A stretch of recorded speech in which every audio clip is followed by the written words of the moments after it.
either like Cryo, Lupomax, CGX, whatever you want to call it. But the like, Jesus, it's so creepy.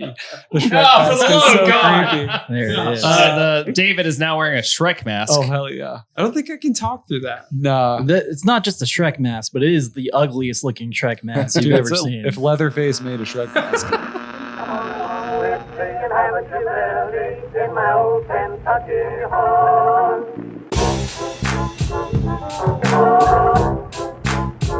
Kentucky.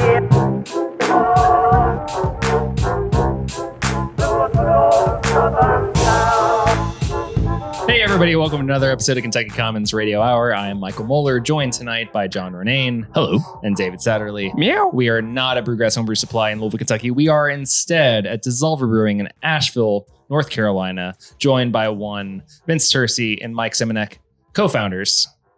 Hello. Hey. We'll do this with on camera. You're supposed to. Hello. If you're David, you would meow, but you don't have to meow, of course, because that's just a crazy person would do that. Yeah, honestly. we did have a hawk come through the brewery today, so I'll do one of these.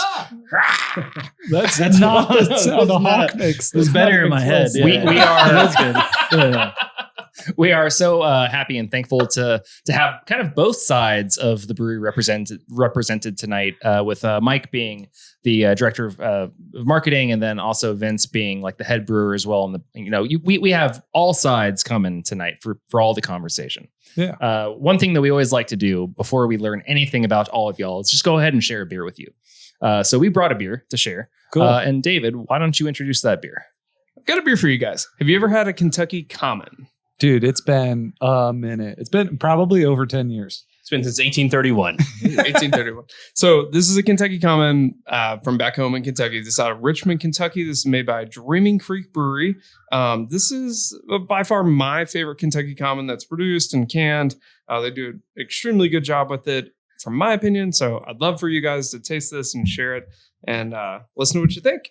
Because, and listeners already know this, of course, but like one of the things that we always like to do when we go out and meet new guests in other states and other parts of the country is to say, hey, obviously when you think about Kentucky, you think of Bourbon? Yeah. But we also have a great beer background too. One of those being the Kentucky Common pre-Prohibition. It was one of the biggest beer styles in the region. About 80% of that area were drinking Kentucky Common beer. It was cheap, easy produce. Was from brew day to glass. It was 8 days, 8 to 10 days, so you could make it readily available for everybody.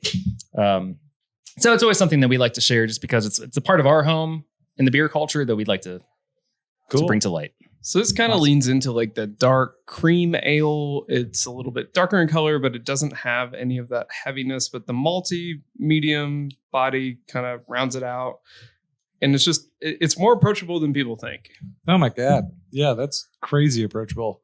So like originally wasn't the style, there was like, well, I mean, it could also be due to the time and cross-contamination and stuff.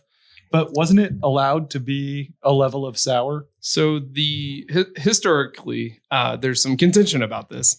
We actually, been fist fights. Yeah, if you want to dig back in the archives of Kentucky Commons, there's a panel that we recorded with someone who actually wrote the BJCP rules of this, Leah Dinas from Apocalypse Brewworks, and several other members of historical community that wanted to debate this. Not really debate, but I mean, there's a spirited discussion. Shout out Sam Cruz at Instagram. Yeah. But yeah, there was like pitch line barrels that were not subject to any like sanitation that eventually probably would sour the beer over and over again. There's also like the piece of like this comes from a second runnings of bourbon mash. So the bourbon mash would run, and then they'd use the second runnings for Kentucky Common because there was less sugar to dissolve. And then you got this dark beer that only fermented out to maybe 4 or 5% as well. But yeah, sour is a point of like contention, I think.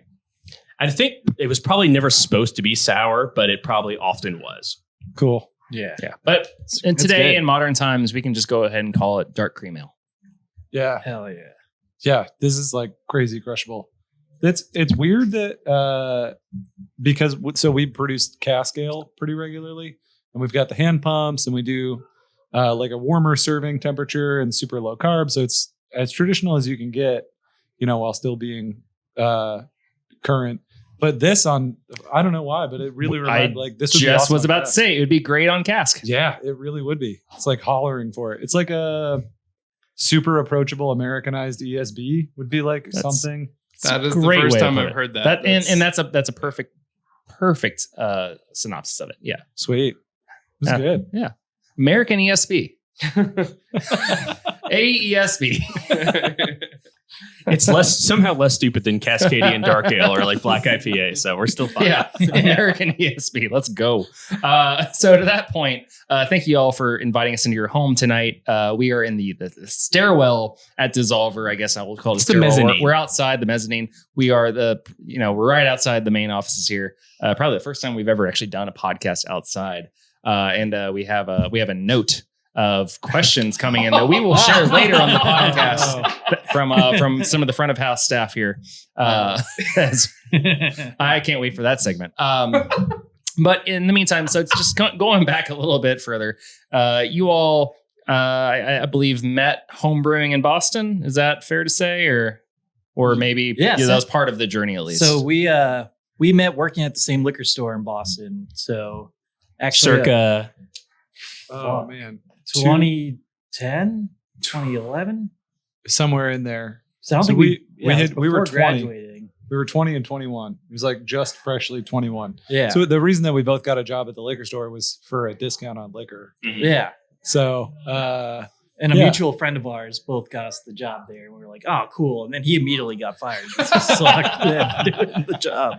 But yeah, it was cool. Then we started hanging out more, started getting into like the scene that was starting to bubble in Boston. Mhm. So like little breweries started popping up, which all are now fucking huge breweries now.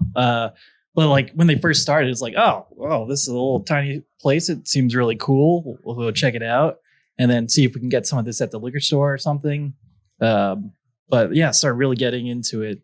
Just the selection they had there, like we get a bunch of stuff from Maine, like Maine Brewing Company started really blowing up. So any chance to drink some lunch or like Titus, it's freaking awesome. And then we would just get drunk on other liquor too because it was Why cheap not? as fuck. It was like that.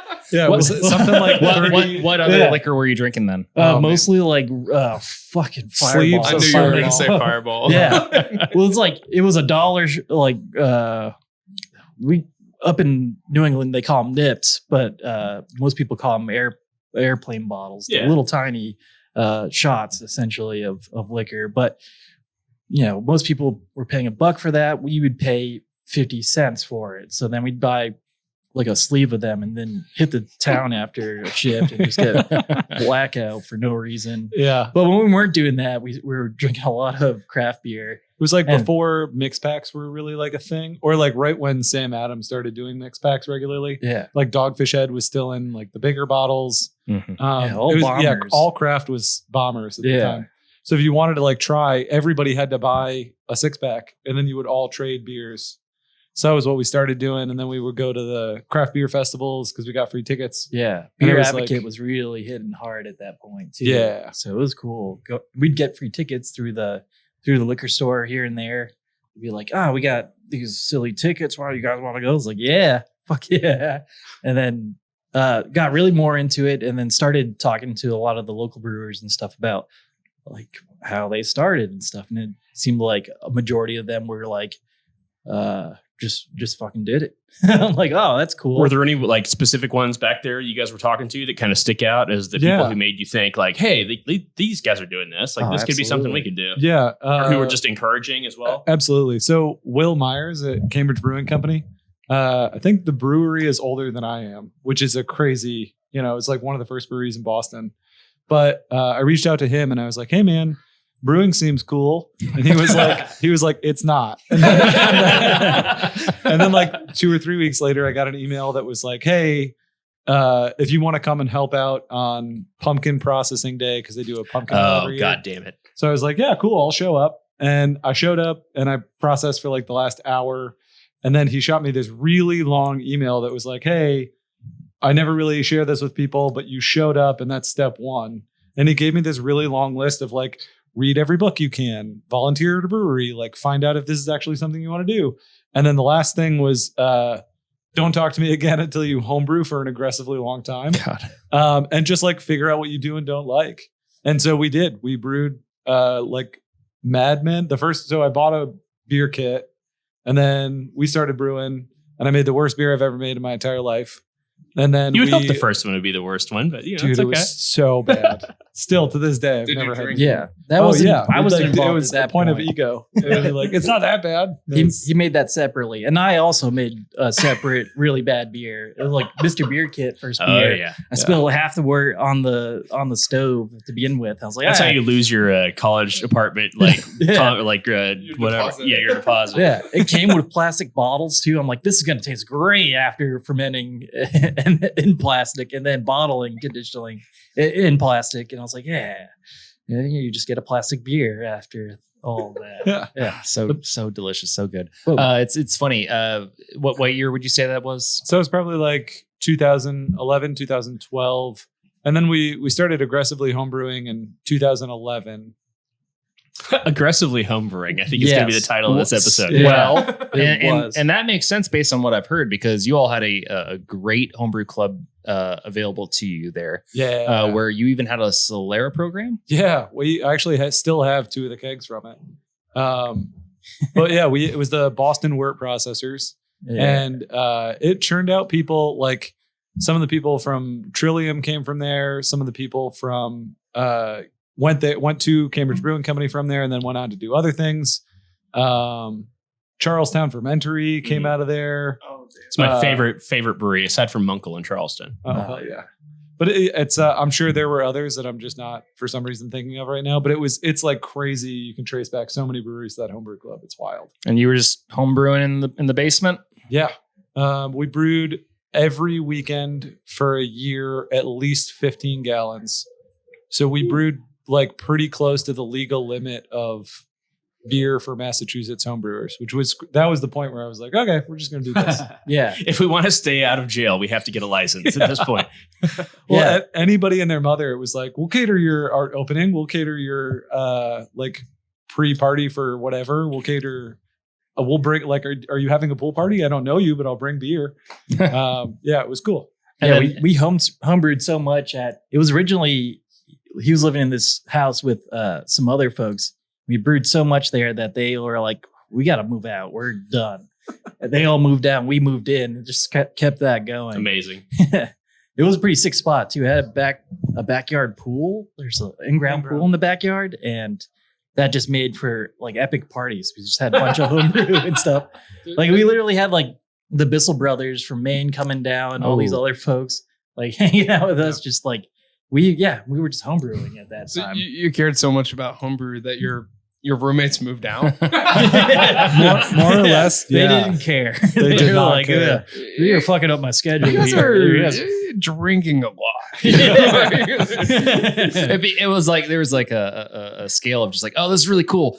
It's not as cool as anymore. Now you just need to stop doing this. Yeah, you guys are still doing this, huh? Yeah. It's like, yeah, this is gonna keep happening. And then, so how do you guys make the shift from it just being like an obsession to deciding to be like, fuck it, like let's turn this into a business? Did that develop organically, or was it kind of like by necessity? What was the first thought about how to turn this professional? Yeah. So we would brew and then like we would just kind of start cycling through different styles. And it was like, oh, how do we differentiate this? It's like just another rye IPA. So then Mike is marketing and branding, like very artistic heavy, went to art school, like constantly tinkering on all these little side projects. So he started branding each of the things and would make labels and posters, and we would do all this stuff. So it almost was like we were doing it kind of, but with only spending money. You know what I mean? Yeah.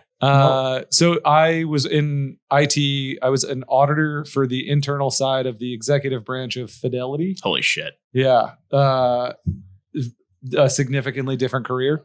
But I quit and started working for night shift. And then it was just like every time that it was good for me to start, good timing for me to like figure out how to start it. It was bad timing for Mike, and then vice versa for like 6 or 7 years. Wow. You're also at like Lord Hobo and Yep. So went from night shift to Lord Hobo to Burial. And then I did some short stints to help cover with staffing at Salud and Birds Fly South. And then I opened up the Whale, and then we're here. Yeah. But we did like along that run until Dissolver, right? Probably more than a dozen business plans Oh, yeah. for the Boston area. Actually, we looked at Portland, Maine for a bit, looked at Rhode Island, other spots in Massachusetts, but it was like, being younger at that point, less experience at that point too. It's like, okay, we don't have a lot of money. How can we get this? And it just, it took a little while to figure all that part out. It took a little break from seeing it as something we were going to start up, next year. And then, down the road, it was like, okay, we can revisit this maybe when we have a little bit more experience behind ourselves and, more of a financial path to that. Yeah. So after, Vince made his way to Burial after doing Lord Hobo, landed here in Asheville. I started visiting, hanging out here. It's just like the easiest place to fall in love with, like, let alone awesome beer being here. There's just like the community, the amount of music you can see here, the restaurants. It's just like such an awesome vibe here. And then being like smack dab in the mountains here, it's fucking awesome. So we were like, if we're going to start a brewery somewhere, like, why not in a spot that's really, really fucking cool, already has a community that's very accepting of beer, and like, And it's significantly warmer Yeah. than fucking Boston. yeah. Dude. And was like financially more feasible here than it was in Boston, especially because we always imagined our spot being kind of in the middle of downtown kind of vibe. In Boston's hard to do Having that. foot in. traffic. Yeah. You Dude. could do it. You just need like $1 bazillion at this point. Yeah. I mean, that's like harpoon level right there. I Yeah. mean, it kind of. Yeah. Yeah. And I mean, like, square footage in Boston downtown. I mean, this was like 8 years ago when we were looking, because it was always like, well, Mike was living in Rhode Island at the time and working in Boston, or Rhode Island. And it was like, we would always just look, and it was like 7-8 years ago, it was like $75 a square foot was like pretty common. yeah. She's like, oh my God. Mike, where were you in Rhode Island? So I worked for this really cool little marketing agency called Nail Communications, and they did a bunch of stuff for like New Balance, Otis Spunkmeyer, and just like a bunch of other local companies. And Was that stuff. Providence? And right in downtown Providence. So Yeah. we were in Providence at the same time. I briefly, for a moment, lived in Fox Point. Oh, nice. I was technically I was right over the line, and I was living in Attleboro at the time, so I was splitting a commute between Providence, and my wife was going right into downtown Boston. So need to be right near that commuter rail. Yeah, Attleboro's got a sick Providence parking lot, itself. too. I mean, it is literally just a suburb of Boston. It feels like. I mean, I know a lot of Yeah. people consider it that. Yeah. So Yeah, I like Providence. It's cool. Asheville's cooler though. Shout out Salud. I didn't know that you worked there. That's great. Yeah. Salude's amazing. Was right in the process of Jason building out the kitchen in that space. Mm-hmm. So I went in and helped kind of overhaul and help clear out the sour program. I mean, like, mixed culture has been falling off for some time now. It's like no real secret. But they were transitioning to like brewing more at Heist as Heist started brewing more at their production facility. So I just helped go in and like, just keep things moving while Dustin onboarded, and Dustin's the man. So it was very easy to just be the like lube to help keep things moving. Yeah, we actually did interview with Heist last year at the Chamber location. Oh, hell yeah. Nice. They were awesome. They had all kinds of fun stuff to give us, and it was a really good time. And talking about the Hazy program that they brought to Charlotte was was good. And then you guys got this open 2019. December 2019. Yeah. Friday the 13th, we opened up here. Oh, Yeah. lucky Friday the 13th. Yeah, we knew it was going to be lucky. But we were like, even yeah. before you opened, though, you all kind of made a name for yourselves by brewing, to my understanding, a bunch of collabs over 10 states, like 30 beers over 10 states, just to say like, Yeah. hey, we're Dissolver, we're coming to your city. Yeah. No, like we traveled from like up all the way to Vermont and Maine, all the way down to Miami. So pretty much the whole East Coast we brewed.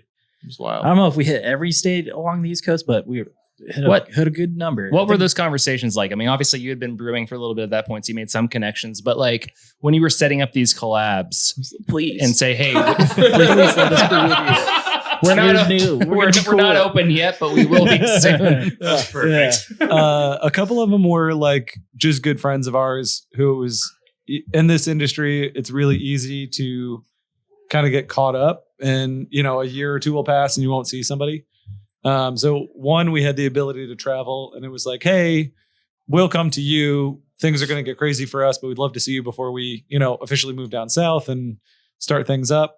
And then after that, Mike had been doing stuff on Instagram. So then a couple of people reached out to us actually, and we're like, hey, you guys are doing some crazy shit. Like originally it was all one really long image, like one really long scroll of interconnected images. Yeah. And it was like back in the day that, I mean, even now it's still a crazy thing to do. So people reached out to us because we were getting some hubbub about like the social media following that we did had. that gridded wall for the longest time on Instagram. And that like, just, day one was like, even before we opened the doors was we're going to be as creative as fuck as we possibly can. Just try to ooze that in any opportunity we can try to do that. God, I wish I could go back because I had so much time then to do stuff.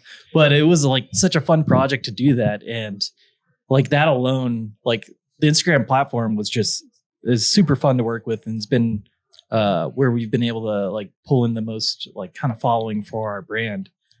Over the last few years. I worked for a social media agency in like 2017 through 2020. Oh yeah. And I agree. Like I feel like 2018, 2019 was the perfect time to be a brand on Instagram. Yeah. Maybe not so much anymore unless you're spending like a bunch of dollars, but like at the time, organic reach was great. Yeah. Yes. And I'd just come out of working for a few agencies. Actually, one of the agencies I worked for was the very first agency to buy video media on Facebook and Instagram for Progressive Car Insurance and stuff. And I was like, yeah, they're the ones that kind of ruined it for advertisement wise. Flow? Yeah. Flow? Yeah, I was Flow on Facebook for like a minute there.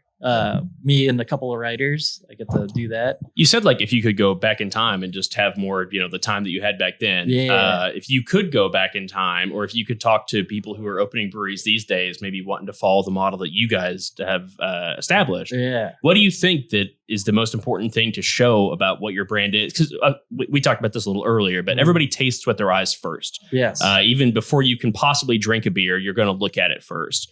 And these days, in the year of our Lord 2023, like everybody tastes first on social media. Some beers are blue. Yeah, Yes. some beers are blue. Some beers are green. Yeah. Most beers, hopefully, are yellow. But like, what do you think is the most? What's your ethos? Do you have an ethos behind how you want people to first perceive your brand or your beer? Absolutely. Always. I will add to that for the longest time, Mike refused to take pour shots. And show the beer like that, because that was literally what everybody did. Mm-hmm. Yeah. I just want to throw that out there. Oh yeah. Quick. Yeah. So there was, for a period of time where it's like, okay, I've surveyed this land. I'm taking a look at what everyone else is doing, and I'm going to not do any of that, or try to not do that. Or do little, like not as much, and try to like step up where I can do graphics and, incorporate more like photo collage or video too. That started working out really well for us.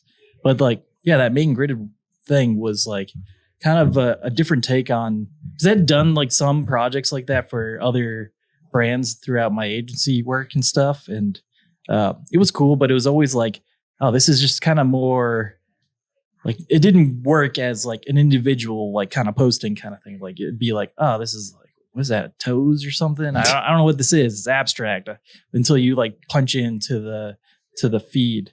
Because one thing I would say about what you guys do, like if a post catches your eye, like that's impression A, and then you want impression B, C, D to get somebody to be committed to your brand. It seems like with DSSOLVR, you've curated, especially, I'll speak specifically to your Instagram feed in such a way where when you click on it, it immediately almost looks like an art gallery. Like you just want to keep going down to kind of, because it all kind of flows together. Is that intentional? I think you're just giving them a lot of compliments. Yeah. Sorry.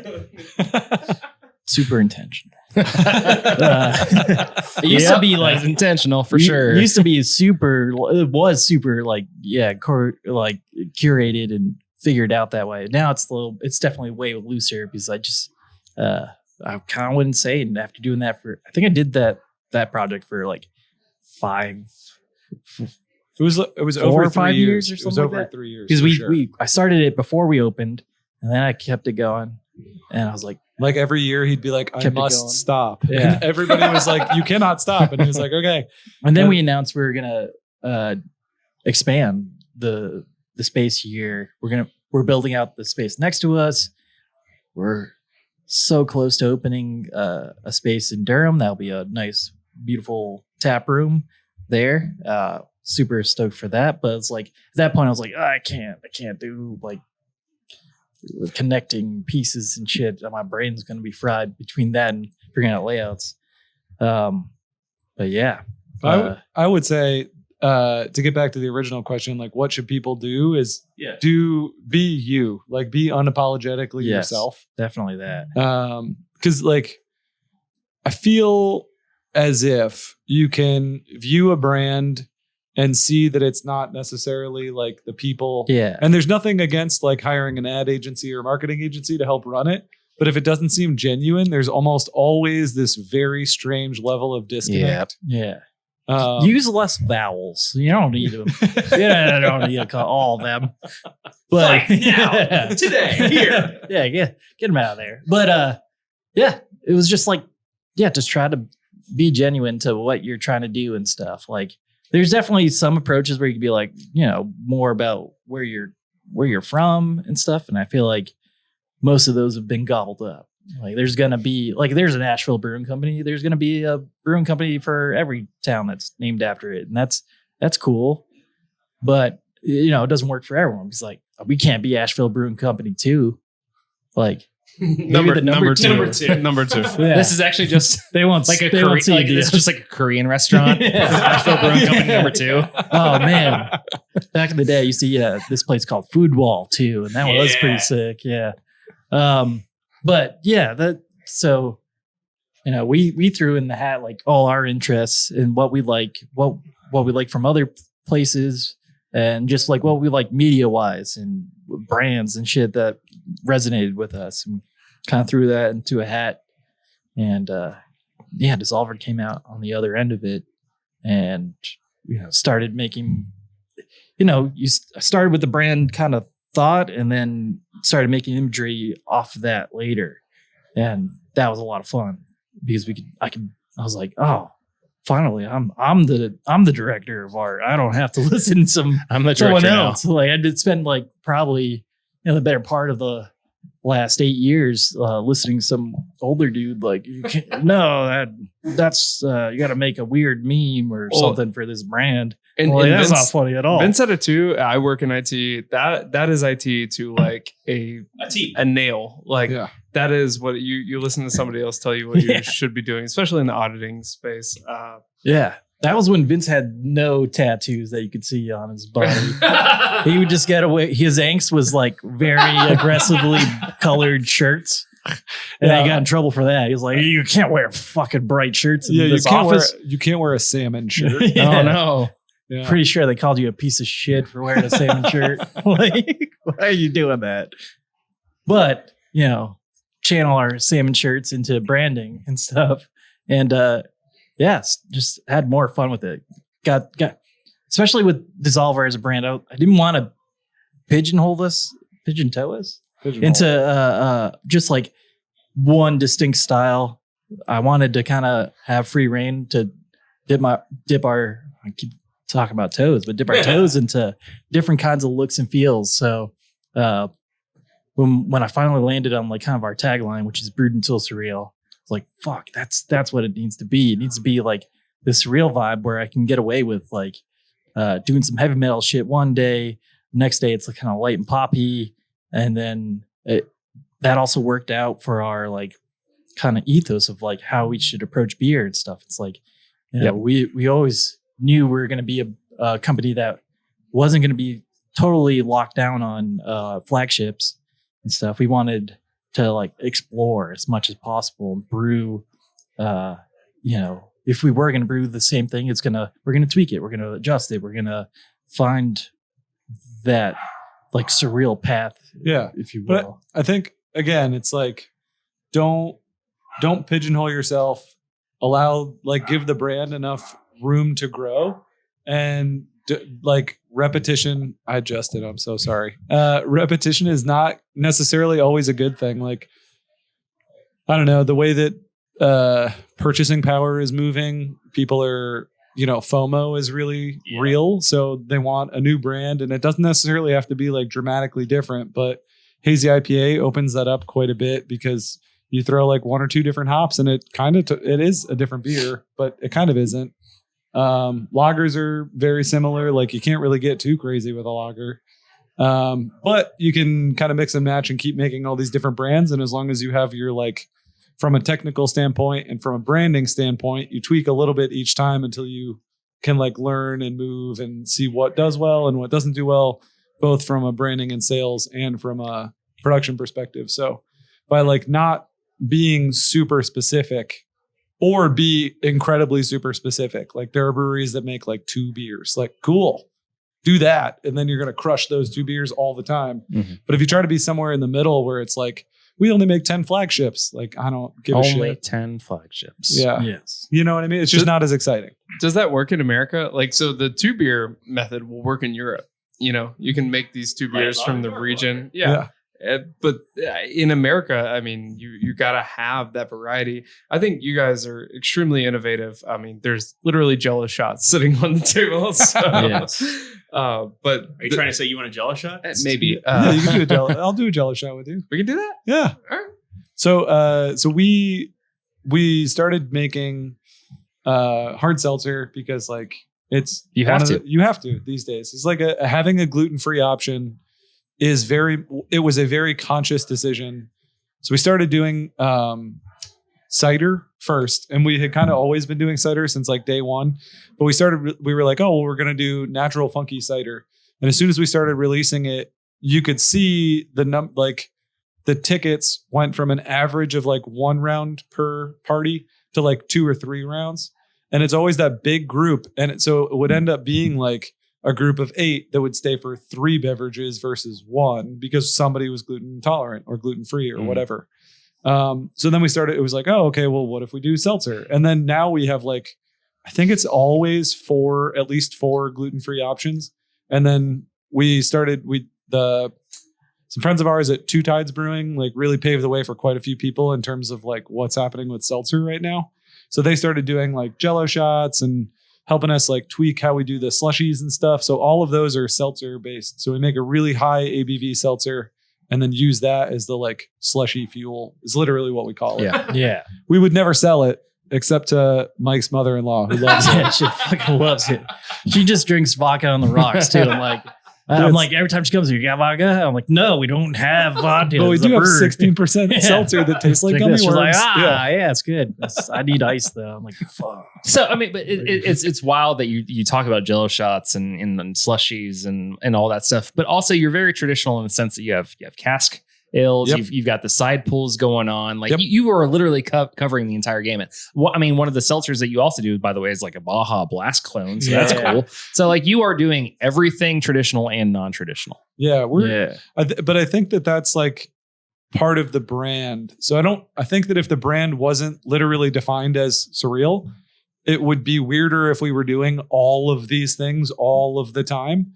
But like we're hyper traditional with the lagers. All of our malt comes from within, all of our base malt comes from Riverbend. So it all comes from Nice. within 500 miles of this Yeah. facility, which is pretty fucking cool. So we're able to do like really cool stuff that's locally focused or really keeping traditional head nod towards like cask stuff. Every single beer that we have is spoonded, so natural carbonation. Oh yeah. All of our lagers are lagered in horizontal lagering tanks for a Saw minimum that. of 6 Saw that. weeks. Yeah.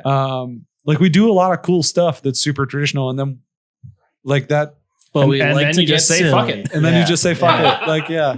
I mean, everybody, the bachelor and bachelorette party situation, like, dude, they don't give a fuck about cask ale and lager and natural cider, but they sure as shit love Jello shots. So, Yeah. But like, there's a group of 20, and one of those guys is like, "Oh my god, they have something going cask." Yeah. Like, and Yes. that guy Oh, is yeah. just like, Jello shots. Tell us about your Solera project. But yeah, it's definitely an extension of our interest, like what we do and make here. It's like we love traditional beer, love some lagers, love the hazy IPAs too. But West Coast IPAs, we fucking really dig those. But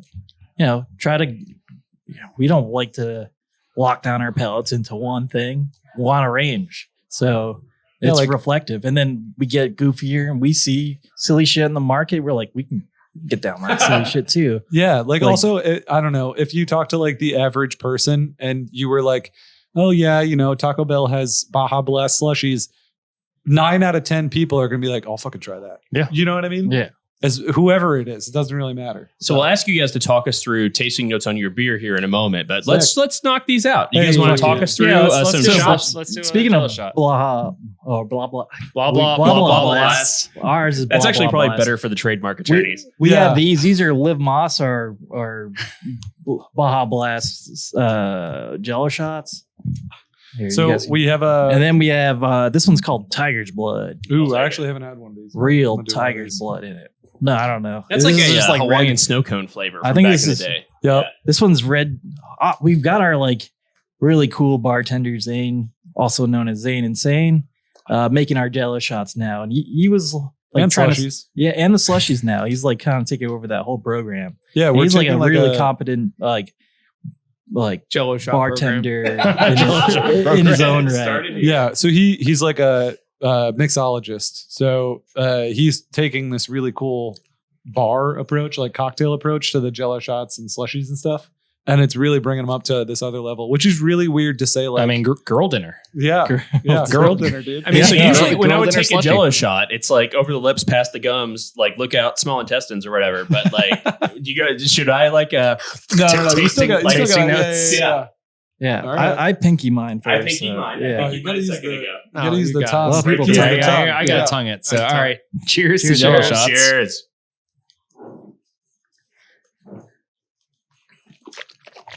Ooh, they got really warm. Oh, that's slush. That's Little so good. ASMR, yeah. I mean, delicious. Oh, I wish you wouldn't do that. No. The number of people I've Dude, seen yeah, the like just ASMR, like dude. gotten like 15 or 20 of these and just walk with a stack of them. I'm like, Dude, my lacrosse team came in fucking here. heroes. Yeah. I think it was like 3 or 4 weeks ago. A lacrosse team came in and they had just won a game, and the coach was like, "What's the most that I could buy?" And I think he bought like 100 and some odd. Yeah, he's Jello like, "Can I shots. buy that whole tray there?" I'm like, our bartender gave me a look. He's like, "Oh, can I do that?" I'm like, "Fuck yeah!" Do you want to sell product? Yes, Yeah. you can. Yeah, absolutely. One of the only reasons we know about the blah blah blast is from Peter at Highwire, and this is a nod, but he was like, they tried to make this and they tried to make it 3 times. They were like, first time like not good enough, second time not good enough, and he's like, they tried to make Baja Blast 3 times. Like he's like, I would have made it once and be like, it's fine. You know, like, this guy's really wanted to make Baja Blast, Dude, it's gotten better every time. I hate that it's gotten better every time because it means that we have to keep brewing it. Oh yeah, But it's become like the I guess a flagship of our seltzer program. It's good. But not only that, you're also getting into the natural wine space as well. I mean, even before we started recording, I mean, Vince, you were down there working on some wine shit. Yep. Yeah. So it goes hand in hand with this, like, from day one, we really wanted to have mixed culture be a thing here. Like we have a completely separate set of like pumps, hoses, gaskets. There's like 2 separate rooms, one with fooders and one for barrel aging. Like we invested very heavily in the mixed culture space, and then the entire market fell out. So we were interested in that side of fermentation where it's kind of like not necessarily like let Jesus take the wheel, but like spontaneous fermentation. And it's warm here, so it's harder to make spontaneous beer, But natural wine and natural cider, the Venn diagram is like almost a full overlap for wild beer. So I just started hanging out and like picking the brains of anybody that made wine that I could. And everybody was like, you can't do that. And the like inner punk rock in me was like, fuck you. Now I'm making wine. Now I'm going to do it. Yeah. We went down to Orlando one time, and this wine distro rep, he was like, you guys are going to give Natty Wine a bad name. And then he proceeded to get blackout and saber bottles in the middle of this bar. Like we're hitting getting people in the head with sabering bottles. You're going to kill someone, sir. Dude. How dare you? Hold on, let me pop this bottle now. We're like, what? But yeah, we it's 100% organically grown North Carolina fruit. And we hand process all of it. I mean, like we crush and destem and press, but it's all hand harvested and then we hand process. So the first year we processed like, I think it was only like 300 pounds. The second year was a half a ton. Last year was 2.5 tons. And this year we've already processed over 2.5 tons, and it's only our second harvest so far. So trying to really ramp that up. Like the last couple of years, we had a really different approach to how we were doing it and learned a lot. And it was definitely like way more dry and way more sour, but we're learning quite a bit and giving the bottles to people and asking for structured feedback and stuff. So yes, we're doing it, but it's definitely like, that is a learning passion project for us, which is pretty cool. But it's cool that, I mean, you know, you've been open for 4 years and you're already in that stage of just like, let's do something new for the sake of doing something new and different and learn from it. So you've been doing that in Asheville, of course, and now you're moving to a new location. Oh, you're not moving, but you're opening up a new location in Durham. Yes. Yeah. What is that location looking like, and how does that scene in your eyes differ from the Asheville scene, if at all? Oh man. So if you look at it, like the raw numbers, right, are crazy. Like the Asheville, greater Asheville area, the population is like 200 and some odd thousand, high 200s. But Asheville proper is like 80,000, like 90,000. The city of Durham is like 1.6 million. Yeah. Which is like and then it's Durham, Raleigh. And that's the triangle right there. Yeah. I mean, it's huge. So the population density alone is so significantly higher, but the proportion of craft beer is significantly lower. But it doesn't even matter because that city and that area is growing like crazy. Google and Apple are investing there. The infrastructure is getting boosted. There's tons of housing going in. It depends on who you ask, like if that's good or bad. But from an economic standpoint, it's like booming growth. And the brands that are there have been slowly dabbling in experimental stuff because it's a more old school consumption habit and consumption model. Like you're going to go and you're going to get like Highland Gaelic or I don't know any other individual flagship, but yeah, a lot of Red Oak and stuff like that. But yeah. like the brands are like doing some really good stuff, but like it's on purpose that we're landing in Durham, and through our own self-distribution and sales there, we've seen the brands do really, really well. So you did dip your toes in a little bit before. Yeah. So we had an understanding that like if everything goes well, and probably by the time this airs, we'll be like either had just opened or like days away from opening, or we're like really freaking out. We're like, why is this not open yet? But one of those things. Yeah, one of the probably jumble of those. But yeah, we see room for our brand to land there. Yeah. There are some really, really good other. We're going to be joining a lot of other good quality brands, but it's like it is a little bit different from what you see between Asheville and Charlotte with like the density and the some people will say maybe oversaturation of beer and brands, but it's like it's never a saturation if you're bringing good quality product to an area. People will make room for that and they'll enjoy that. It's like no one's going to complain if it's good. Like that's hopefully no one complains as much, but we'll see. It'll be definitely on deck for what we want, what we're planning on and seeing the company doing. It's definitely exciting. But I think your question was like, something somebody had mentioned. I'm not sure who, but was like, oh, well, you know, had you been paying attention to how things had been doing in Durham, like, or had Durham been doing? Yeah, well? it's just the difference between the two places you are. Yeah. So we have self-distribution across the state, multiple trucks. We own the rights and manage the sales, you know, from the East Coast to the West Coast. And we started paying attention to which areas were doing well for us. And the Raleigh-Durham area specifically really took off much faster and much harder than any other one. So we're already looking at that for like, okay, well, if we were going to expand, this is doing well. And then we started to look at what other people were doing. And I really didn't mean for it to come across like a dig, and I hope it didn't, is like, there's a lot of really cool brands there that have been doing craft for a really long time and hammering away at a lot of the same things. And now that they're starting to open their minds to like the weirder side, like it's not uncommon now to go out there and find like a milkshake IPA or a super smoothie seltzer or like 4 hazies on versus like, this is the one that we do every year.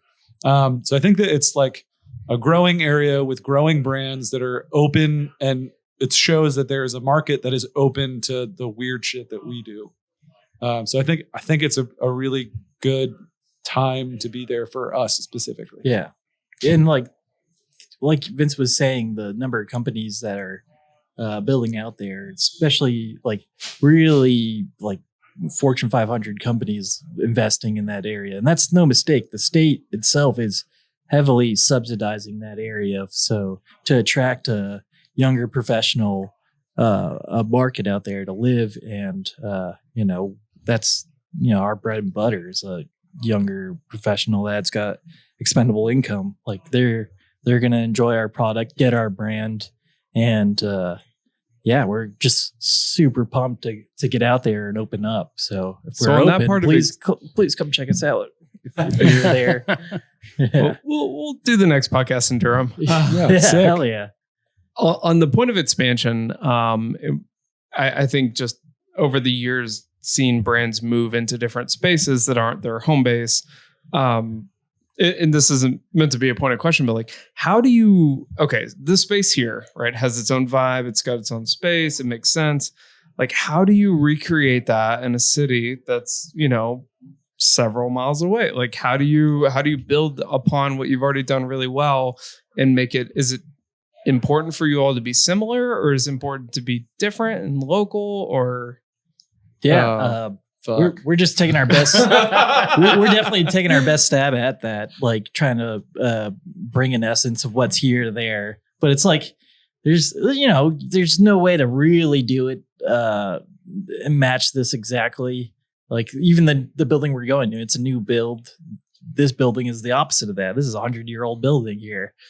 It didn't want to be a brewery. We had to make it submit, make it a brewery. It was like, please stop building in me. And we're like, no, you're gonna get a wanted Jello shots. Once you offered the Jello shots, everything was fine. You need the drain slot. We're the new spot. It's just a tap. Will only be a tap room. We're not gonna do any brewing operations there. So it's like, and it's in a brand new build. So it's like we got to figure out where we wanted to put everything before, like even pouring floors or anything like that. So it will definitely have its own vibe, and I think that's fine. I definitely want to like let that spot marinate in the community for a little bit, like let the market kind of tell us what they want out of the space as well. It's like I think we're joining such a new diverse market out there. Like I'm excited to see what they can bring to us and what we can reflect back at them, because it's like learning also, like with a lot of mistakes that we made the first time around is like, well, maybe like a bar at the very back, shotgun style, like wasn't the most efficient and effective way. So how can we like relay this out and like, okay, cool. How do we like ratio of space to cooler size? Like, how do we fix that? And then how do we lay out a draft system better? And then how do we get more natural light? And how do we make sure we have HVAC? And like we had I won't call it a checklist, but it was like a list of things that we wanted to carry over, is like big, weird murals, weird little tchotchkes, plants, make the space feel super comfortable. Everything else was like, we can kind of figure it out. What can we do better? Yes. Yeah. And it's gonna be a growing space. So it's not gonna just be like again, back to the brewed until surreal spot. It's going to be a tap room until surreal kind of spot because we're going to keep adding to it and like it'll deck out over time. Do you guys think you'll have Underberg? Yep. Oh, definitely. Absolutely. That was going to be my question. So obviously Underberg's such a big part of the culture here in your tap room here. Yeah. But will it be there? And one of the things that we really like to do is share Underberg with our guests. Hey, As part of ditto. a little bird break. Yeah. Ditto. We're in the. I just middle of can't wait to podcast cash here. in for my second truck. Well, you guys all the Maybe. caps. Yeah. Yeah. We got the custom license plate on that truck. Yeah, that baby's Don't need to silver flex. on it. Have you done this the Viking method yet? What is the Viking method? No, Norwegian. Same thing. Yeah. Hey, don't tell the Vikings that. True. So traditionally, like you don't use hands, you just like pick it up with your mouth and then you put both fingers in your ears and you hear the little glug glug glug. Straight So, up. what- we we're have not- so found that it we'll works the never same way. do that. Well, it kind of works with headphones on. If you just don't touch it and let all of the resonance go through your jaw, Yeah. you'll hear it. I would say take off your headphones for this exercise. Okay. All right. And then in your mouth, between the teeth, 45-degree angle, and then just All right. Cheers. glug glug. Thanks to DeBerg.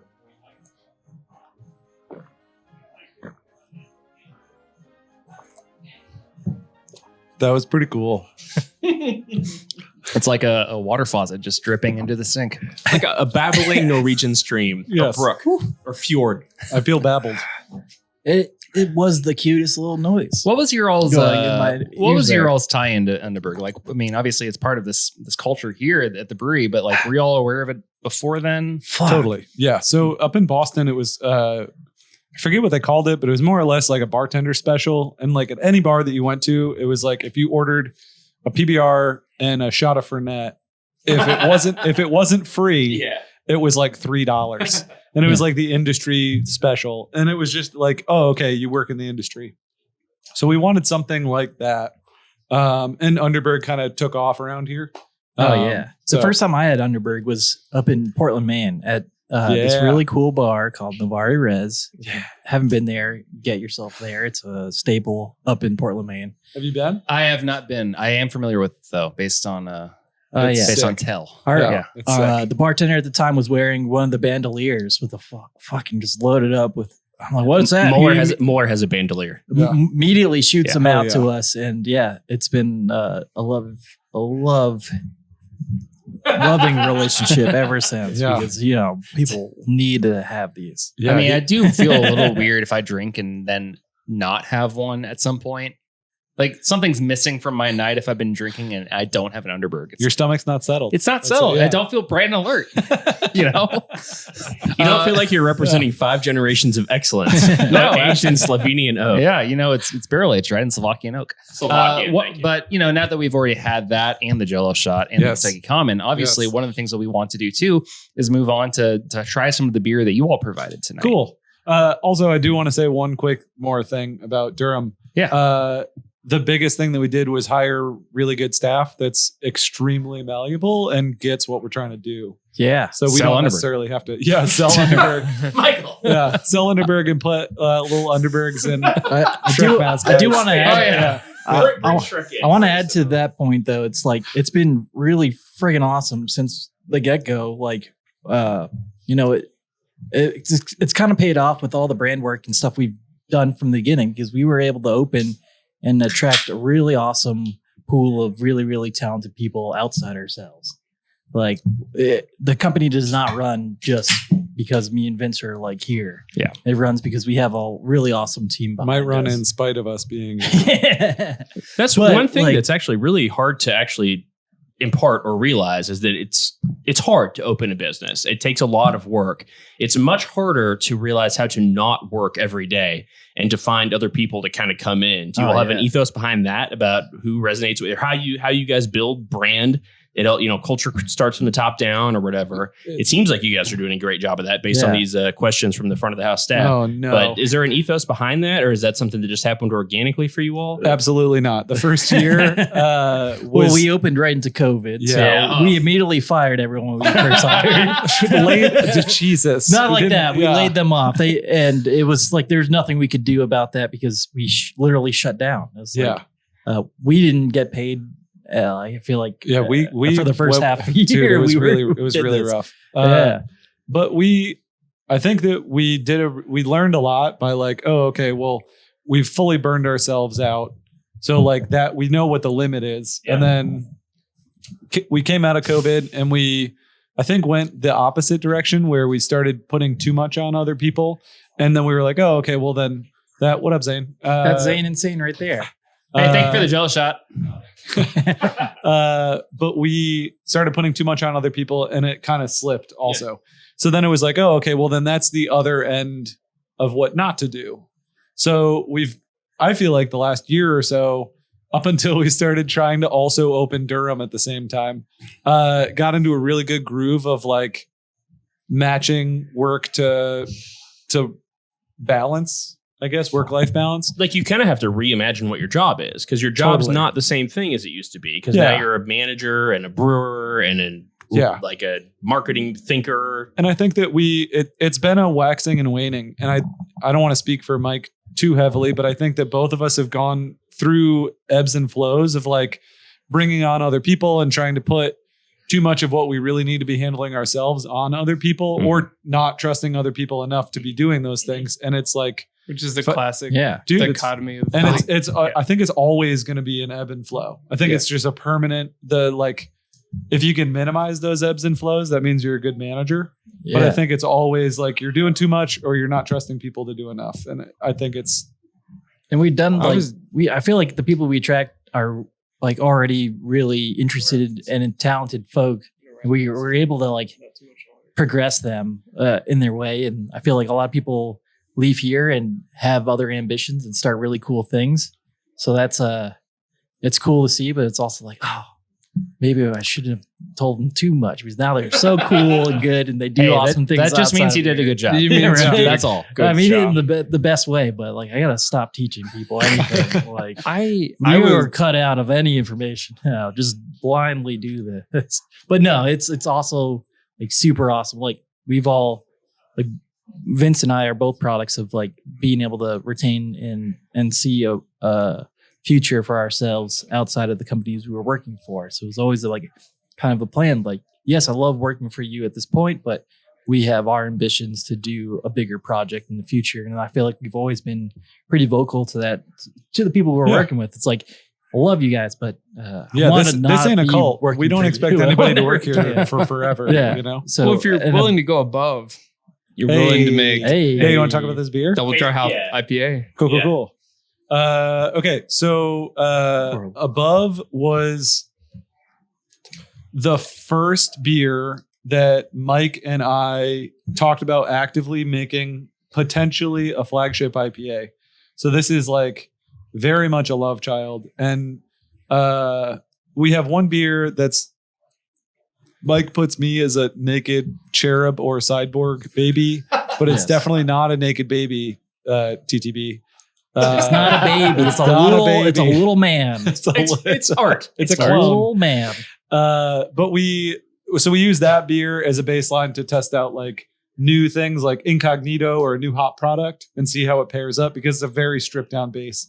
And Above has been used repeatedly of like, okay, well, if we change the fermentation profile just slightly like this, or we change the dry hop procedure just slightly like this, how does it make one beer shine? And this is hopefully at some point we can brew this regularly enough where it's kind of sort of a flagship of ours, but it incorporates like everything that we like in a hazy IPA. It's complex, but also approachable. It's got a little bit of dankness. It's fruity and it lingers, but it's not like one note. It's got this really cool like mango, guava, pineapple thing, but it's almost like a grilled pineapple thing. To me, it's kind of like just quintessential. Like it really is like just smack dab in the middle of it. When you think IPA abstractly in your head, if you're talking about this to be like kind of a canvas to be able to iterate off of, that's a pretty goddamn nice canvas. Yeah, but it's not Citra and Mosaic driven. It's not the same hazy IPA that like everybody, and it's again, not trying to dig, but it's not the same hazy IPA that you go in and get. I feel like that like Citra Mosaic it's just, insert one. Yeah, we worked really hard to figure out how to avoid hop burn. And this is like, most of our IPAs are 5 to 7 pounds per barrel in the dry hop. And this is, I want to say like 6, firmly 6 or something like that.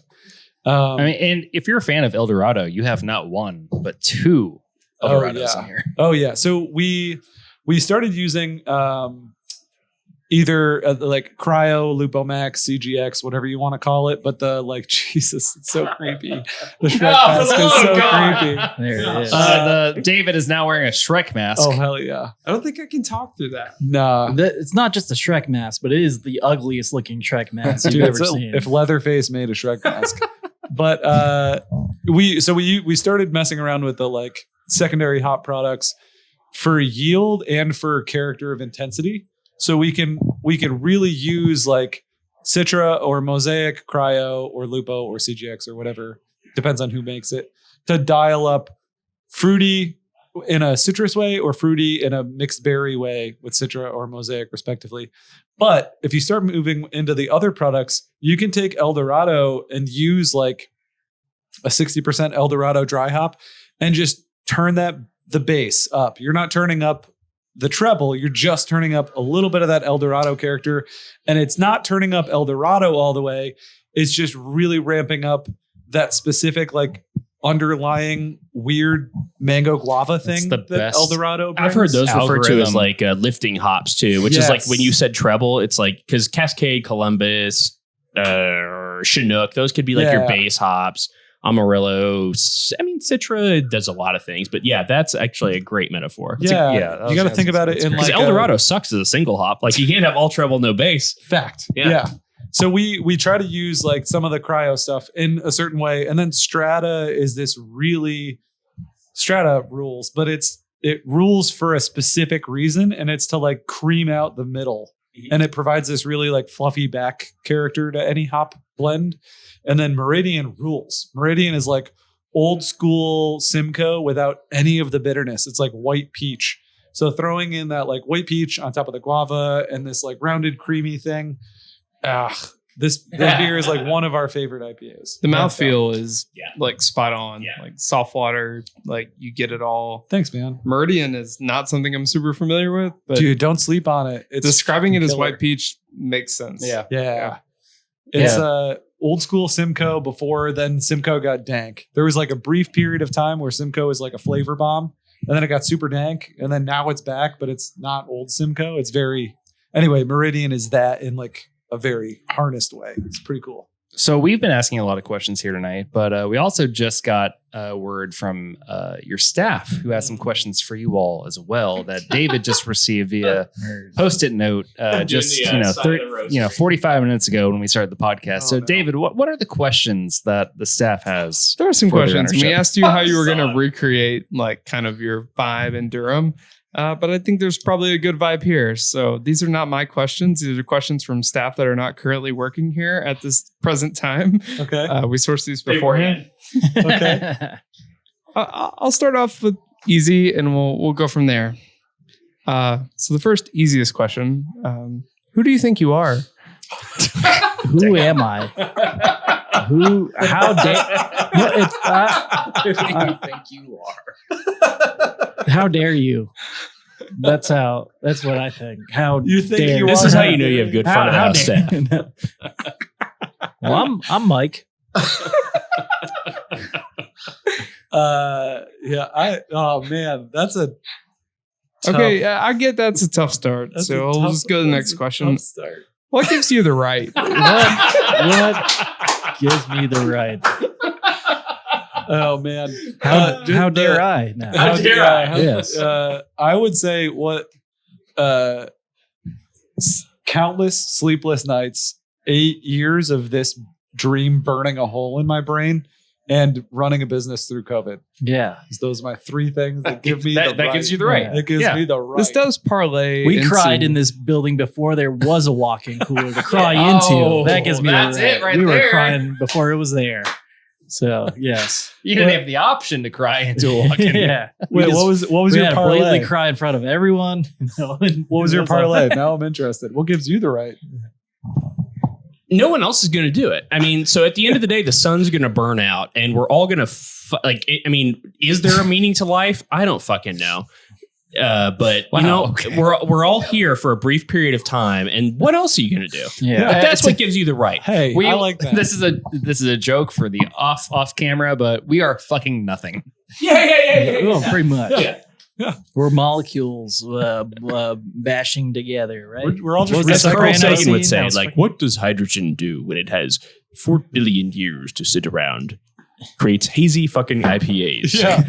Yeah. That's what Carl Sagan wants. What else do we got from Steph? Shrek memes. They really want to know, Mike, what do your dreams look like? Like how to come up with your branding? Like are your dreams like animated, like cartoon characters? You know, recently I learned about people that can't visualize like when they read or are told stories, and that fucking blew my mind because I've never like not been able to like fully vividly kind of imagine things in my brain. So they get pretty weird here and there. Do you have the voice inside your head too? Like, do you have a Morgan like a, Freeman? Do you, no. Well, yes, that'd be even cooler. But are you able to narrate your own thoughts, or is it just like very? Yeah, I guess so. Abstract. Yeah, in that way. Yeah, there is some narration there, but like, yeah, essentially, even when I was younger, could just like, oh, I could see that kind of thing. It's there's one thing to see it, but to execute kind of. To believe it. To like render it is a different thing. It's like I try to render something that's kind of like what I'm visioning in my head, and when I get there, it's like, you know, the experience of making. You just it hear and stuff that like Instagram square was gravely lackluster, and my friend. Anyway, I think a good idea of like what Mike's brain looks like is the walk-in cooler downstairs with all the labels on it.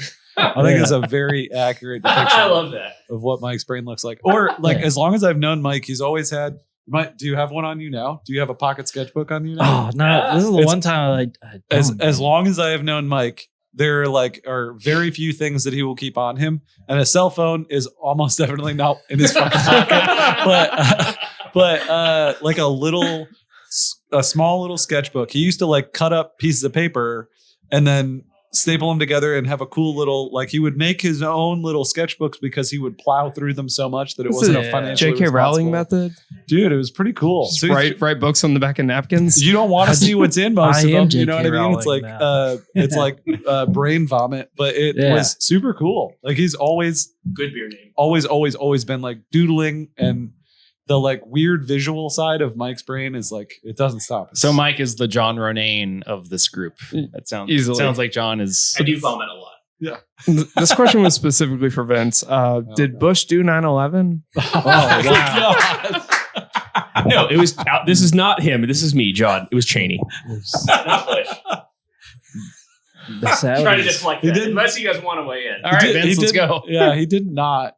He did not. Do it. Oh man, we used to have one of our former employees who's come back a couple of times. He did it. Is Yeah. That one is did. very well versed in conspiracy theory, and he's like the best person I've ever met that can play a straw man, because Yeah. he will just research the shit out of every angle of every conspiracy theory, and anyway, that's like one of the more fun ones. Just Like, asking questions. there are reasons that he could have. Where is Amelia Earhart? Missing. She's still alive, but she's missing. Yeah, we Yeah. never found her. Never found her. What, the clone? That's what I was Oh. thinking. That's what I was thinking. What does the fox say? What does the fox say? Is that the song? Yes. Yeah. you That's nailed it. Yeah. And lastly, where's the chapstick? Man. I don't use chapstick, so I don't know. So we don't know this Oh, reference. Okay. All right. I don't know. I'm so sorry. Oh no. I'll go back to an earlier question. Was Helen Keller faking yet? Oh. All right. Well, time to wrap up the podcast. So we like constantly try and running a business is serious, Our but staff's so important. Yeah, we love. yeah, there's like I don't know. There's like always it's never easy to run a business, and there's always times when you have to like, hey, you guys fuck this up. But we like to try and have fun at work as much as we do. I was going to say too, like if you're running a place where people are afraid to bust your balls, like you're doing it completely wrong. It is never going to work. Yeah. If there's too much energy put from the top down, then you're missing out on all of the great things that actually happen, which are almost always from the bottom up. Yeah. Yeah. And I think it's really easy to fuck that up. And we fuck that up all the time. But, we try really hard to make it somewhere where like you want to be and hang out, Yeah. And like the power of an inside joke can like really Helen Keller the way up. No, I don't know. Honestly, that's just random. I mean, But, to be honest, like I always had my doubts. But like, a lot of those things do add to the culture of a company and stuff. We always love to entertain those, especially if they're silly as fuck. Now we have like 1 million skeletons in our brewery that are all named Gunther. They're all the Gunther family. Even like our Oktoberfest is now turned into Shrektoberfest. We have an event every year. Shrek is like now integrated into the brand as long as we don't get C&D'd. But we'll probably continue even if we do. So we come at us, DreamWorks. I think it's like fostering a sense of community within the tap room is super, and within the staff is super important. It's like, do we listen to a lot of emo? Yes. Do we listen to a lot of Humphreys McGee? Also, yes. So I think it's like making sure everybody. Wait, Humphreys McGee is emo. I think it's more like I forgot what note I'm playing. I'm just gonna noodle away for 8 fucking hours. It's a noodle band. Yeah, it's a noodle band. But I think it's like more important to let everybody like your musical taste, your taste in comedy, we let the bartenders control the TVs that like are on YouTube loops, or we had a TV that was on Giphy loops. I don't know if you're familiar with Giphy. It's like if you go to that website, giphy.com, and then type in a phrase, it'll just keep a loop of GIFs going. We found out the hard way that almost all of them have penises in them. No. Dude, so many. Anyway, we stopped doing certain phrases because it would just be like psychedelic dicks. Psychedelic. Hashtag psychedelic dicks, which is the Asheville vibe. So if you come here, psychedelic dicks. Expect. But anyway, it's like letting people kind of like bring their own little flair to it, and like all the tchotchkes and shit that are behind the bar and now on the like merch display, most of them are from Mike and myself, but they're slowly added to over time. And then if a bartender likes something, or our GM likes something, or whatever, like it'll get folded into the brand slowly. So yeah, just trying to make it feel like home and make everybody feel comfortable. Well, to that point, we don't want to waste any more of your time, so we really appreciate you inviting us in tonight. There's a lot of beer that we personally want to drink inside right now, so we're going to go do that. Do you have anything that you want, that both of you want to plug in the coming weeks? Well, I mentioned Shrektoberfest coming up. That's going to be fucking awesome. And then, the new Durham spot. When is Shrektoberfest? September 23rd. So if you can make it out, it'll be a lot of fun. Dressed as Shrek or a Shrek-esque character. Mike will be in full green body paint. Yeah, I'm going green face. Like that's still very much something you can always do, and it's a lot of fun. I went to my first Shrekmas last December, so I hope to maybe make it out to Shrektoberfest too. That sounds pretty fun. Love to have you. What do you have?